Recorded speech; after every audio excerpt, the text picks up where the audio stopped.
Hello all, one of the subscribers asked me how do you plan your trades based on these lines. So basically it's a good example you can take S&P 500. Basically just to let you know, these lines were developed based on S&P 500 as a base. So this chart, these indicators work best on S&P 500, okay? And the second best it works on is NASDAQ 100. So these two are the top best performers.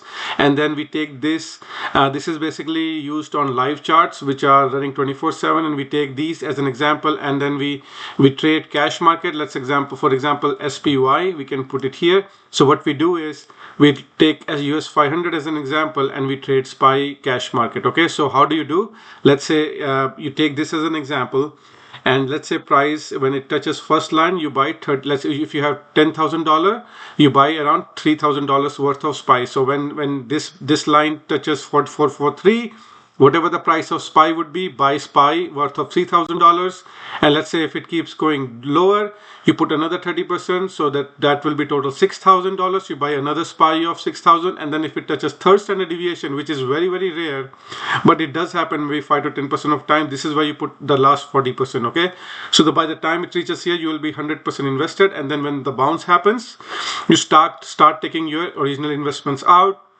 So let's say you're bouncing from third standard deviation, you have 100% here, it touches, if the bounce happen, it touches the second standard deviation, you take your last 40% out here, and then again it touches here, you take your 30% you put here. So here you were 60%, here you will have 30% out, and then by the time you reach here, then you take all your 100% out and let your profits run till it reaches the first red line here, okay? So again, to recap, put 30% here, 30% here, and 40% here. So 30% here, by the time it reaches here, it will be 60%. By the time it reaches here, it will be 100%. Then when the bounce happens, you're 100% invested, you reaches here, price action reaches here, you take your 40% out. So then you will be left with 60%. When it reaches here, you take your 30% out, then you will be left with 30%. And when it reaches the neutral line, you take your all investment out, and then the profits, you will be in profits by the time it's here. You let your profits running. So by the time in neutral line, you should have all your investments, original investment out, and you should let your profits running, and you take everything out as soon as we reach this first red line. Okay, hopefully it helps you. And inverse is also true when you're shorting. Same scenario. If you like to short, if you are a bear, you like to buy put options, or you like to buy inverse ETF, same thing here, okay? So reverse is also true, so you can do same thing. So the only thing is for reverse ETF, you need to buy leverage ETF. So SPY is only for bull ETF, like a standard ETF, and then you have to find inverse ETF which you want to buy. So shorting is very risky. You got to be very right in front of screen when you're shorting, because we are in a bull market. I don't recommend shorting. All I do is wait for price to reach to the buy line, buy it, and then when it reaches sell line, just sell it, and then again wait for it to come to buy line, and then buy again, and then sell again, okay?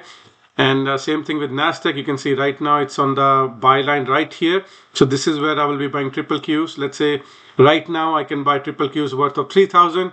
If it falls below, I'll buy another 3,000 worth of it, and then another 6,000 worth of it, and then reverse, you start taking profit.